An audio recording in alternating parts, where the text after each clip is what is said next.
और मैं हूं खुर्शीद रब्बानी। स्वागत करता हूं आप सभी का दूसरा पहलू के एक और एपिसोड में।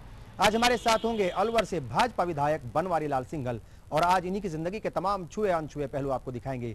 ये भी बताएंगे कि हिंदुत्व की राह पर चलने वाले बनवारी लाल सिंघल आखिर कैसे राजनीति में आए। तो आइए शुरुआत करते हैं इस प्रोग्राम की जिसका नाम है दूसरा पहलू और देखते हैं कि बनवारी लाल सिंघल की जिंदगी के कौन कौन से वो पहलू हैं जिन्हें आज तक आप और हम नहीं देख पाए।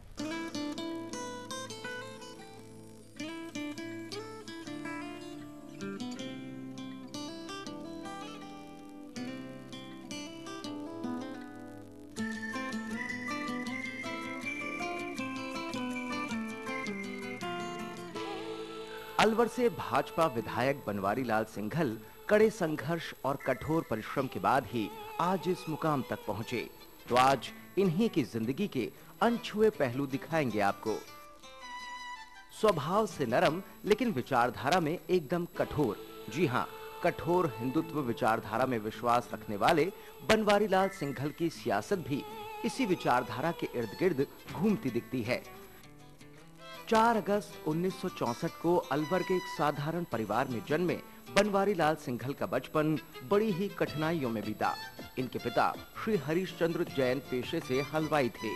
आर्थिक हालात इतने कमजोर थे कि ये अपनी ग्रेजुएशन भी पूरी नहीं कर पाए।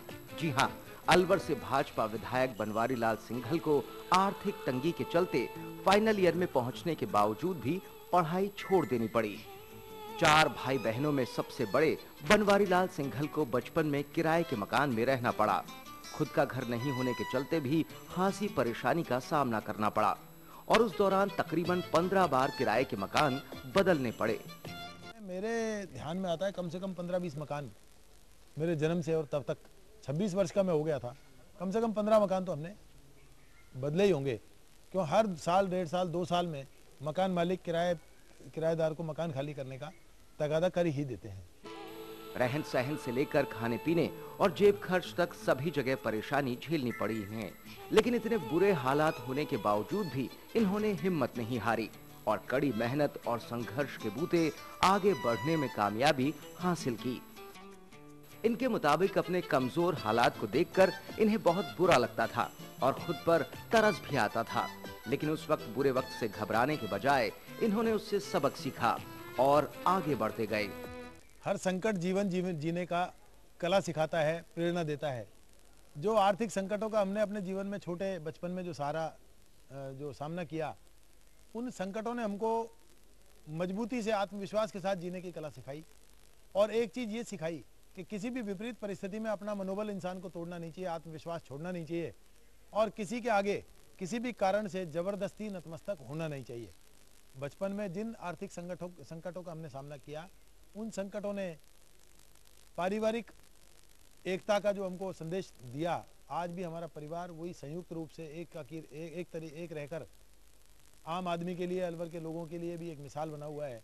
हम लोग किसी भी बड़ी से बड़ी मुसीबत को भी वर्तमान में मुसीबत नहीं मानते और उसको आराम से फेस करने की स्थिति में होते हैं। किसी जमाने में खुद का घर नहीं होने के चलते बार बार किराए के मकान बदलने वाले बनवारी लाल सिंघल की आज खुद की कंस्ट्रक्शन कंपनी है। अब ये दूसरों के लिए खूबसूरत मकान बनवाने का काम अंजाम दे रहे हैं। अलवर में इन्होंने पहली बहुमंजिला आवासीय योजना की शुरुआत की। प्रॉपर्टी का काम शुरू करने से पहले इन्होंने मेडिकल स्टोर भी खोला।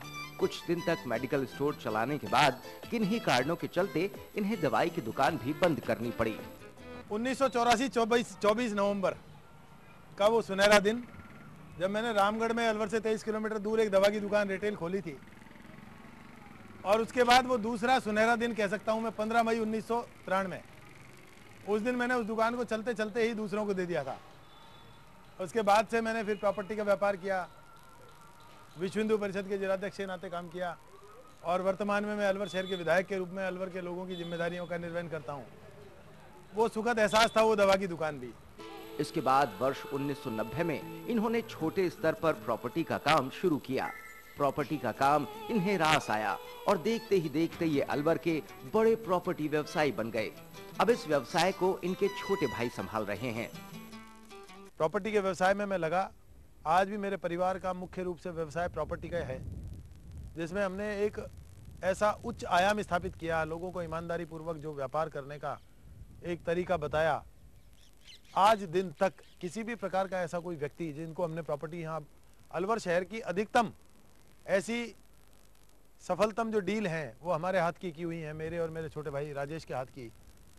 लोग आज हमको इस बात के लिए अप्रिशिएट करते हैं, सराहते हैं कि हमने जिन लोगों को भी प्रॉपर्टी दिलवाई उनमें कई गुना उत्तरोत्तर वृद्धि हुई।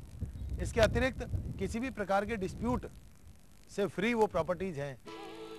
शुरू से ही कट्टर हिंदुत्व की राह पर चलने वाले बनवारी लाल सिंघल ने क्षेत्र में पशु बलि को रोकने में अहम रोल अदा किया।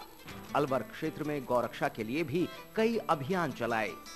वो लोग बताते हैं कि वो 500-700 साल पुराना इतिहास था। वहाँ चूहड़ सिद्ध एक स्थान है अलवर में, डेहरा के पास। वहाँ प्रतिवर्ष शिवरात्रि के दिन हजारों पशुओं की, मूक पशुओं की बलि होती थी। और लोगों की वो अंधविश्वास माने या मान्यता माने या कुछ भी माने, उस दिन लोग वर्ष भर मनौती मानते हैं और उसको शिवरात्रि के दिन पूरा करते हैं। एक ऐसा त्योहार जिस दिन पूरा देश का हिंदू समाज व्रत रख के सागार करता है, अनाज भी नहीं खाता, उस दिन लोग वहाँ मांसाहार करते हैं। इस बारे में सुप्रीम कोर्ट का भी रोक है कि कोई किसी प्रकार की बलि नहीं दी जाएगी, ना पशु की ना मनुष्य की। जब मेरी ये जानकारी में आया तो मैं विश्व हिंदू परिषद का अध्यक्ष था, उस समय मैंने उसको बंद कराने का संकल्प लिया और आप संतों का, प्रभु का ऐसा आशीर्वाद मिला कि अब वो पूर्णतः 100% बंद हो गई है 2007 से ही। तो मेरा ये मानना है कि इस प्रकार के कामों को लोगों को करना नहीं चाहिए। इसके अलावा ये विश्व हिंदू परिषद से भी जुड़ गए थे। कई वर्षों तक विश्व हिंदू परिषद के जिला अध्यक्ष रहे और छोटे छोटे क्षेत्रीय मुद्दों को लेकर आम लोगों के बीच गए। 2004 में मैंने विश्व हिंदू परिषद की सदस्यता ली। विश्व हिंदू परिषद में मैं अलवर शहर के अध्यक्ष के नाते 2004 में मैंने काम प्रारंभ किया। उस समय मैं एक्सीडेंटेड था, मेरा पैर टूटा हुआ था, बैंत लेके मैं चलता था। लेकिन ऐसा ईश्वर की देन हुई, यहाँ एक चूड़ सिद्ध स्थान है जहाँ बहुत बड़ी संख्या में शिवरात्रि के दिन हजारों पशुओं की, मूक पशुओं की बलि होती थी। उसको मैंने रोका। इसके अलावा गौरक्षा का काम मिला। विश्व हिंदू परिषद में 4 वर्ष तक मैंने काम किया। इस दौरान इन्हें कई परेशानियों का भी सामना करना पड़ा। कई लोगों का विरोध भी झेलना पड़ा। इसके साथ ही कई लोगों ने इन पर सांप्रदायिक होने का भी आरोप लगाया। गौरक्षा और पशु बलि को रोकने के लिए इनके द्वारा किए गए संघर्षों के चलते इन्हें अलवर शहर के लोगों का समर्थन मिलने लगा और इस तरह इन्होंने राजनीति में कदम रखा। विधानसभा का चुनाव लड़ने से पहले ये भाजपा जिला कार्यकारिणी में अहम ओहदों पर रहे। रामगढ़ मंडल में भाजपा युवा मोर्चा के अध्यक्ष रहे और इसके बाद वर्ष 2008 के विधानसभा में भाजपा के टिकट पर अलवर अर्बन से चुनाव लड़ा और 14,000 मतों से जीत दर्ज कर 13वीं विधानसभा के सदस्य बने। 2008 में जो विधानसभा का चुनाव हुआ उसमें मैंने विधानसभा चुनाव के लिए प्रयास किया और भारतीय जनता पार्टी ने मेरे पिछले काम को देखते हुए मुझे विधानसभा में टिकट देके अपना अलवर से प्रत्याशी बनाया। विधानसभा चुनाव में अलवर के लोगों ने मेरी बड़ी मदद की। तन मन धन से लोग मेरे साथ लगे, पूरा मनोयोग लगा के लोगों ने मुझको विधानसभा में भेजा। जिस प्रकार से लोगों ने एक एक वोट देकर मुझको विधानसभा भेजने का काम किया, मैं आज उनकी अपेक्षाओं पे खरा उतरने के लिए रात दिन अपना एक करके उन लोगों की अपेक्षाओं पे खरा उतरता हूं, उनके काम में रात दिन जुटा रहता हूं। आप देख रहे हैं दूसरा पहलू और आज हमारे साथ हैं भाजपा विधायक और कट्टर हिंदुत्व चेहरा कहे जाने वाले बनवारी लाल सिंघल। यहाँ पर एक ब्रेक लेंगे, ब्रेक के बाद जैसे हाजिर होंगे तो उनकी जिंदगी के कई और अनछुए पहलू आपको दिखाएंगे।